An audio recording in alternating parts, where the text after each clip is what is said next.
Hey my YouTube friends, Dave from Old Car Garage. In this video we're going to show one of the vehicles that I'm going to sell.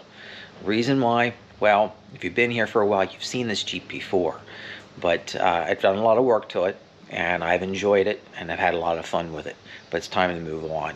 I wound up buying another vehicle which puts me at 7 and I only have storage space for 6, so something really should need to go, and I have to be realistic.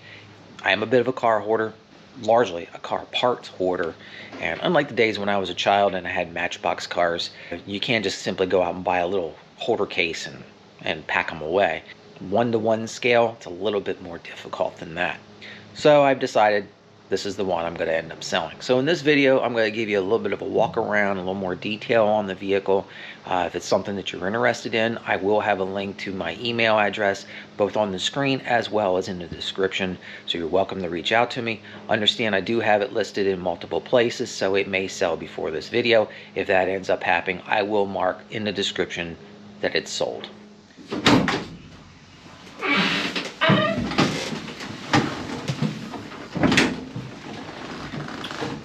For those that don't know, the Jeep originally was 6 volts.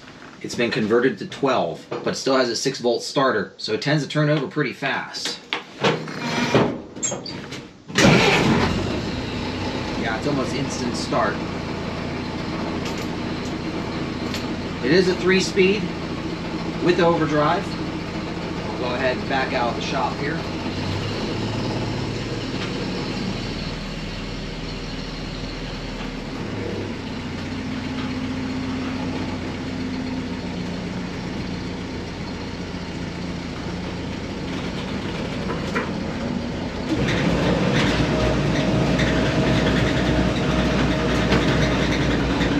This is a 70-year-old vehicle. It's all metal. It's a small space. It's noisy. It creaks, it foams, it bumps. It's just the way it is. Keep in mind, it's 70 years old.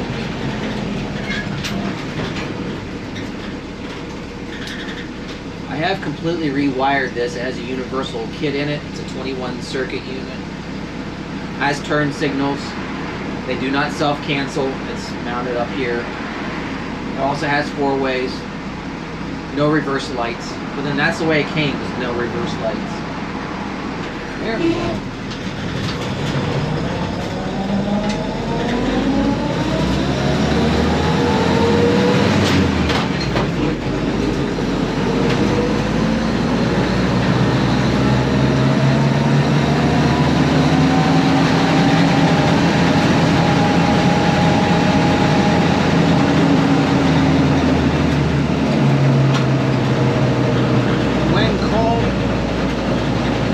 Gear oil that's in this, it does grind a little bit if you're going into gear, so you do have to double clutch it when it's cold.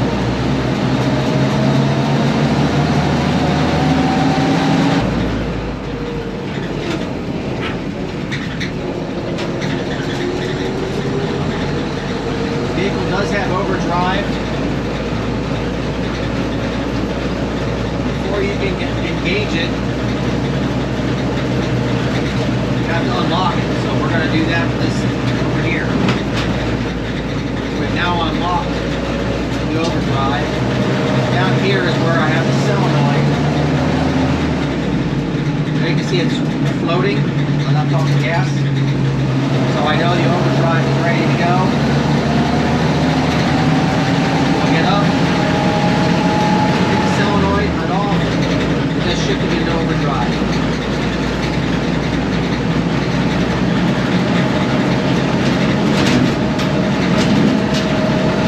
Wheelbase, it's very bumpy. Now we're going to go to high gear here. We're still in overdrive.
up to 55 without any issue.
Let's take a look around the Jeep.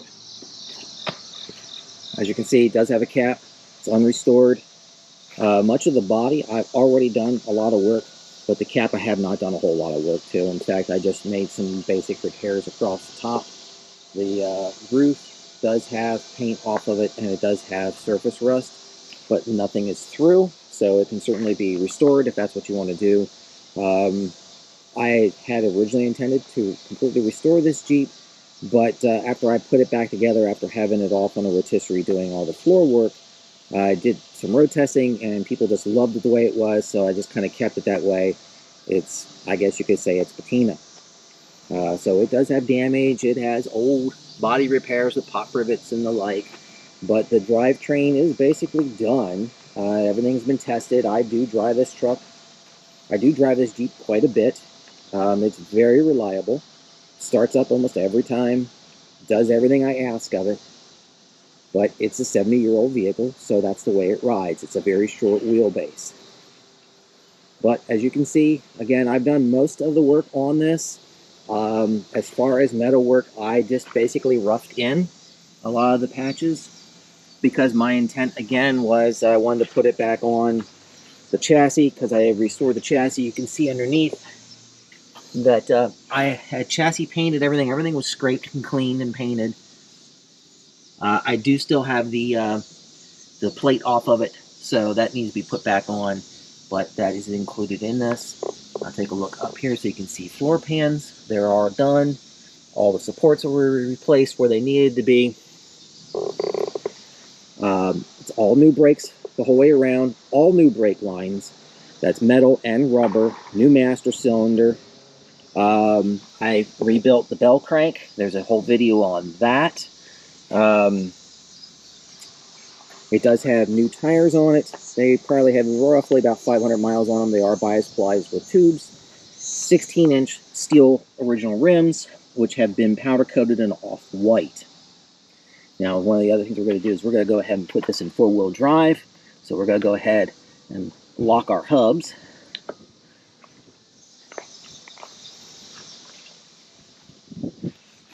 Same with this side.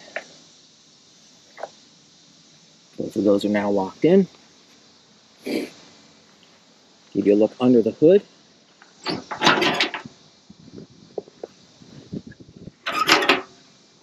This Jeep's original color is red. I do have the paint. I have 1 gallon of base coat with clear coat, reducer. I have everything to do the complete restoration paint-wise on this vehicle if you like. That'll be included in the sale. As you can see, I have a 12-volt regulator on here with a 12-volt alternator, 6-volt starter, My wiring down here, this is the fuse for the overdrive solenoid. I have that hooked up off of the starter solenoid. I also have, all this wiring has been redone, so I have a fusible link on here, etc. So everything is safe to go on that side of it. It is point, so I do have a resistor on this. The coolant, originally this would just allow it to overflow. I didn't like that. I wanted to capture it, so I set up this. This is a beer bottle with a cork in it, and it does indeed work. It catches the coolant and sucks it back in, so it's a completely enclosed system. Still running the, let's see, these 12-volt bulbs in here. The turn signals, since it needed to be converted from 6 volt to 12 volt, I put in new sockets. These are sockets that you can simply pull out, so it is more modern. So you can easily source bulbs for that. I did keep a lot of the original type of connections going in here. This was so if you needed to blow the Jeep apart, it was very easy to undo these things. Same way with the wiring, I have everything set up so it would be easy enough if you needed to remove the body again, that you could do so if you needed to want to do a full paint work on this. It has new plug wires on it. I haven't done a whole lot to the engine because it just runs really good. I do have a rebuild kit that's included, but I have not rebuilt this carburetor. Everything works fine in it, so my thinking is if it works, just leave it be. I did replace the fuel pump at one point. It has an original style fuel pump that has the vacuum on it for your vacuum wipers. Now there is a secondary line down here that is supposed to be connected up here. I have not found the correct fitting for that to make that connection. That would make the vacuum wipers a little bit stronger by making that connection there. Still has the original fuel tank in the original location. It also has a new sending unit in here. The gas gauge does work, but it's still 6 volts, so it's a little questionable. The nice thing is it's real easy to see if you've got gas in it. You can simply pull the cap and take a look. I think it holds about 10 gallons in here. Here again, you can see the floor pans have all been done. These were all fabricated. Again, they're roughed in, so there is no plastic filler in here whatsoever. What you see is all metal. Same way with the storage area. Some of that was rotted at the bottom. I rebuilt that. The bed I will show you from the back. The seats, these are original seats. Someone has recovered them. They're in pretty good shape. The springs are not too comfortable in this. I would highly recommend you get in there and do a little bit of work on those.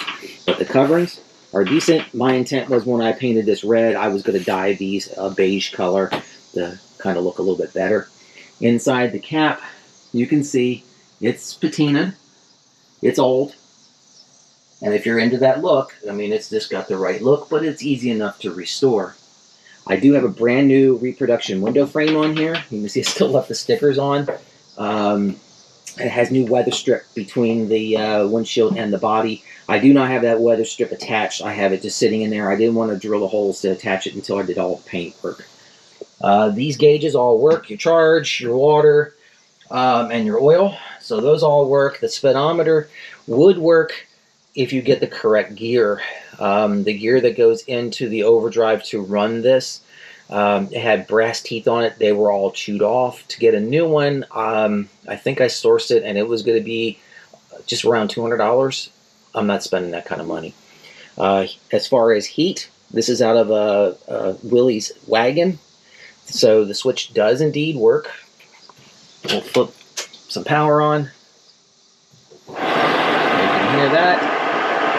I do have a video that when I did this work on it, that is out of a 70s Datsun pickup truck, and it works well. It blows plenty of heat in here in the wintertime.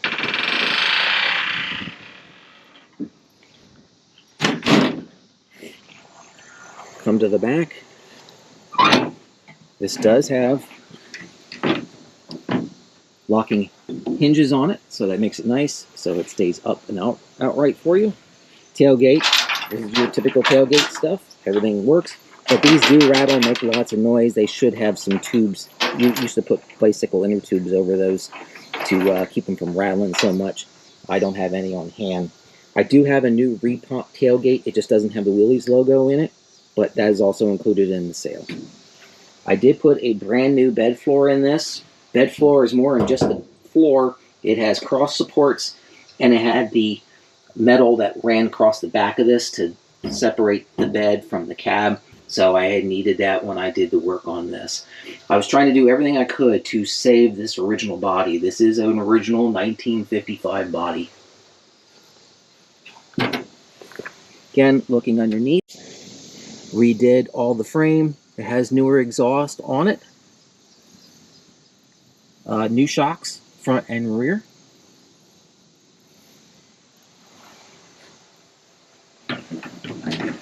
Always thought that was kind of cool too.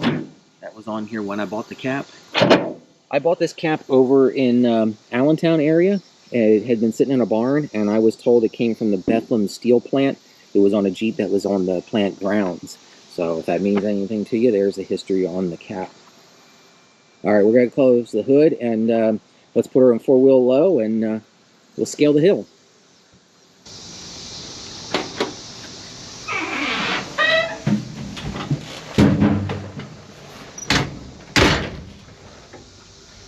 All right, you can see by the chart here to get it into four-wheel low, and that's what we have right now. I have this lever down, that one is up and low, and I'm currently sitting in first, so we'll go ahead and climb our hill.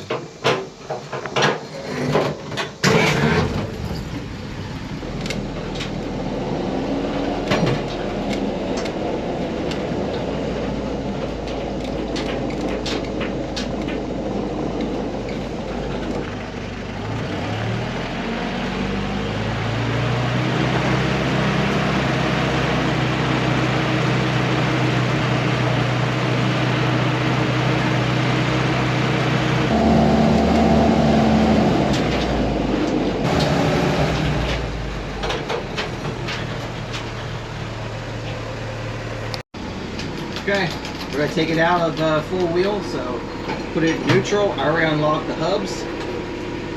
We're going to go back to neutral, put it out, put it in high, back into first, and we're good to go.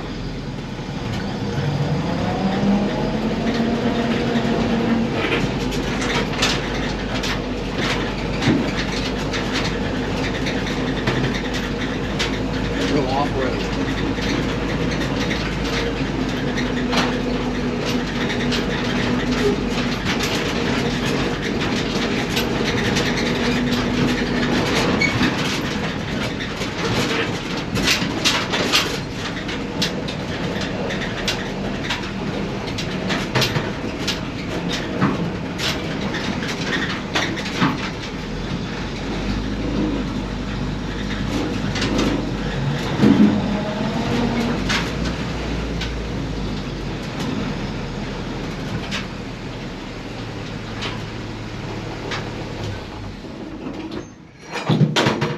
There you have it. That's the Willys Jeep.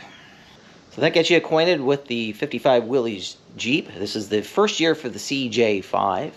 I'm trying to remember. I don't remember what date this one was built. I think it was like mid-year of 55 that this one here was constructed. Originally it was red. I think it was called President Red. I was going to restore this to be red with an off-white top, off-white rims, which reminds me, I do have the spare tire holder that goes on the side of the Jeep. I don't have it mounted because I didn't have another 16-inch rim, but that also is included in the sale. I have a number of small parts that also are included in the sale. Down in the description below, I will have the price. Again, when it's sold, I will mark this sold so that you'll know if this video is pertinent or not. Also, again, here is my email address. Please contact me that way if you're watching on YouTube. I do have this listed in multiple places, so there's other ways of contacting me, but that's my primary way through this video is please utilize the email. Again, if you want to be the owner of this Jeep, make sure you reach out to me. As always, thanks for watching.